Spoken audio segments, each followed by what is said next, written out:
Hi guys, welcome to your channel Nishka's Family. Students guys, जब इस समय lockdown चल रहा है, सबके मन में एक अजीब सी भावना आ गई है, एक अजीब सी टेंडेंसी आ गई है। मन बहुत निराश सा हो गया है, घर में सफोकेशन सा हो रहा है, घबराहट हो रही है। ऐसे में खुद को संभालना, बच्चों को संभालना एक बहुत ही थोड़ी सी कठिन परिस्थिति आ गई है। बट कहा गया है ये चीज़ कि हर परिस्थिति में इंसान को समायोजन बैठा के चलना ही पड़ता है। आज थोड़ा सा आप जितने भी मेरे व्यूअर्स हैं उन लोग के लिए एक छोटी सी कहानी सुनाना चाहूँगी, प्रस्तुत करना चाहूँगी। बच्चों को भी अच्छे लगेंगे, शायद आप लोग के लिए भी, बड़ों के लिए भी प्रेरणादायक होगी। एक बार की बात है, एक चूहा होता है। तो चूहा एक कसाई होता है। कसाई लोग होते हैं, आप लोग समझ रहे हैं कसाई मतलब बच्चे, हम अपने बच्चों के लिए बता दें, कसाई का मतलब कि जो लोग जानवरों को मारते हैं उन्हें कसाई बोलते हैं। ये मेरे बच्चों के लिए बता रहे हैं, बड़ों को तो पता ही है। तो क्या होता है, कसाई के घर में चूहा चला जाता है और उसमें भोल बना के रहने लगता है। तो एक दिन कसाई की जो है नज़र पड़ती है। इसके बाद कसाई अपनी पत्नी के साथ बाज़ार जाता है।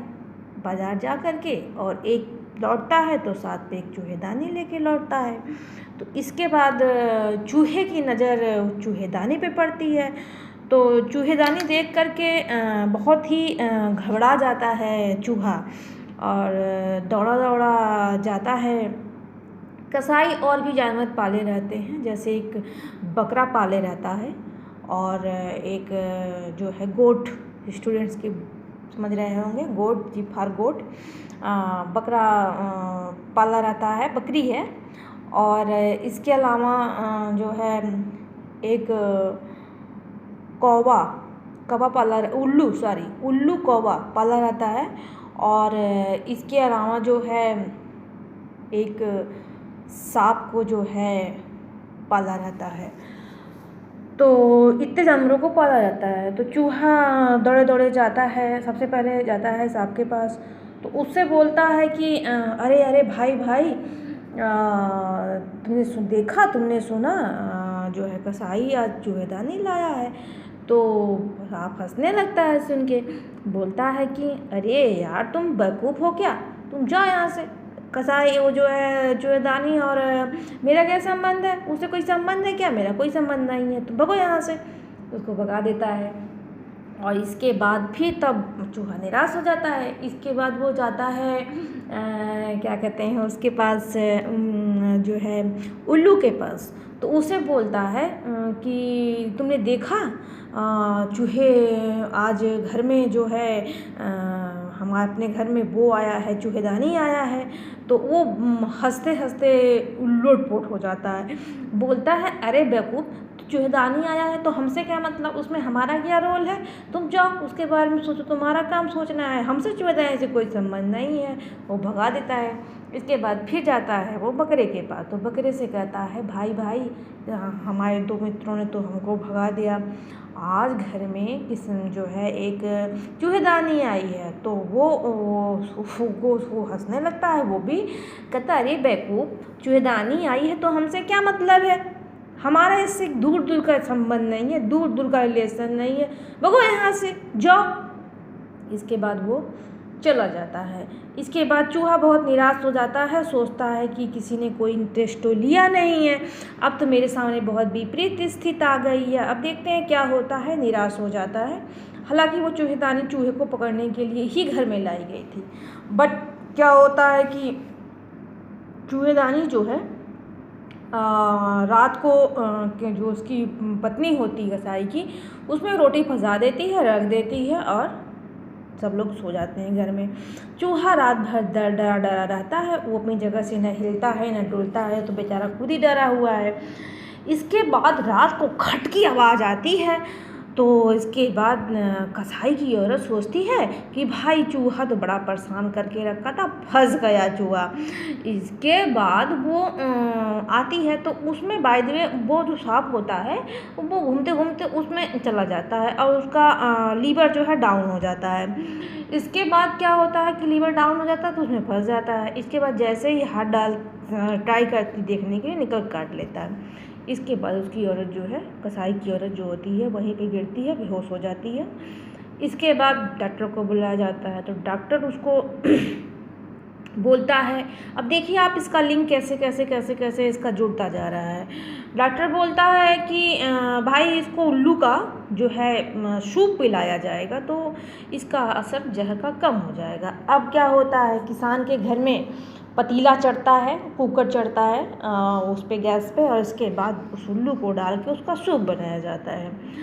तो सूप बना के पिलाया जाता है तो कुछ कंडीशन उसकी धीरे धीरे रिकवर होने लगती है। बट क्या है कि अब किसान के सामने जो है कसाई के जितने रिलेशन में रहते हैं, रिलेटिव रहते हैं, उनको पता चलता है भाई कि इसके यहाँ तो ये प्रॉब्लम हो गई। तो सब लोग भाई रिश्तेदार हैं तो मिलने आएंगे ही, तो रिश्तेदार मिलने आते हैं। इसके बाद क्या होता है कि अब भाई रिश्तेदार आए हैं तो उनका भगत होना ही है, सभी लोग करते हैं, नेचुरल सी बात है।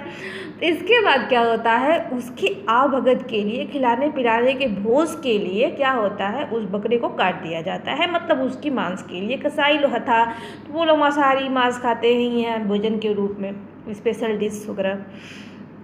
इसके बाद क्या होता है, किस तरह से जो है आपने देखा कि, और चूहा ये सब देखता रहता है। इसके बाद वो इन परिस्थितियों से धीरे से निकलकर बहुत दूर चला जाता है।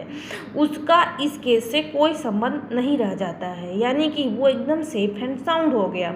और बाकी जब वो सबके पास गया था तो वो सब लोगों ने उसका मज़ा उड़ाया और उन्होंने सोचा कि अरे इस घटना से दूर दूर का हमारा संबंध तो है ही नहीं। लेकिन क्या होता है, आप लोगों ने देखा किस तरह से ये दायरे में जो है वो लेता गया और सारे के सारे उसकी बलि के बकरे चढ़ गए, और चूहा जो जिसका संबंध सीधा था तो वो जो होता है वो बिल्कुल सेफ होता है। तो इस कहानी से मुझे लगता है कि आप लोग का ज़रूर इंटरटेनमेंट हुआ होगा। लॉकडाउन में थोड़ी सी चेहरे पे हंसी आई होगी, और इसको सुनाने का अभिप्राय यही था कि एक थोड़ा सा मूड चेंज हो जाए। और दूसरी चीज़ ये है कि हर इंसान को ये ज़रूरी है कि अपने अपने दायरे से निकल कर के थोड़ा सा बाहर के बारे में सोचना, लोगों के बारे में सोचना, अपनी फैमिली के बारे में सोचना ठीक है। मार्टिन लूथर ने कहा है कि तुम दौड़ नहीं सकते हो तो तुम चलो, तुम चल भी नहीं सकते हो तो तुम रेंगो, लेकिन कुछ न कुछ करते रहो। हमें कुछ न कुछ करते रहना चाहिए। अब अगर अभी ये जो है, अभी आप लोग के साथ जुड़ना, ये सब बताना, बात करना, क्लासेस स्टार्ट करना लॉकडाउन में, इसका मकसद इतना ही है कि सब लोग थोड़े से अवेयर हों, लाइफ में एकदम बिल्कुल लाइफलेसनेस की भावना टेंडेंसी ना आए। धीरे धीरे स्थित परिस्थिति सही हो जाएगा। अभी कुछ दिन की बात है, 2 सप्ताह नहीं, 4 सप्ताह, 8 सप्ताह सही होना ही होना है। बस इस बीच आप लोग को उत्साह में कमी नहीं रखना है, बच्चों में उत्साह भरना है, अपने अंदर उत्साह भरना है, सभी लोग को पॉजिटिव रहना है। और एक चीज़, सब लोग अपने अपने दिनचर्या को बनाए रखिए। ये नहीं कि अब लॉकडाउन है, पता चला कि सोते रह रहे हैं, नहीं, समय से उठना, खाना पीना, पूजा वगैरह जो भी होता है, ये चीज़ का ध्यान दीजिए और कुछ करते रहिए, कुछ स्टडी करना, कुछ ज्ञान अर्जन। लॉकडाउन ऐसे ही ना बीत जाए समय। नहीं, समय बहुत कीमती होता है, ज़िंदगी बहुत छोटी है, ज़िंदगी में कुछ भी नहीं है और जो है बहुत कुछ है, और समय बीत जाएगा। जीवन एक ही बार मिलता है, तो कृपया इसे जो है, इसके महत्व को समझें, अपने बच्चों को संवारें, अपना घर में रहें, सेफ रहें, साउंड रहें, जो स्थित परिस्थिति मिली है उसी में व्यस्त रहें, मस्त रहें, खुश रहें। और अगर ये आपको मेरी बातें, मेरी कहानी अच्छी लगी हो तो आप लाइक करना, चैनल को सब्सक्राइब करना और कमेंट करना ना भूलें। कमेंट करेंगे तो मुझे पता चलेगा ना कि मैं जो काम कर रही हूँ, जो आप लोग को प्रोवाइड करा रही हूँ जानकारी, वो अच्छी है नहीं, थोड़ा मुझे भी फीडबैक मिलेगा। बस इस वीडियो में इतना ही। Okay, thank you.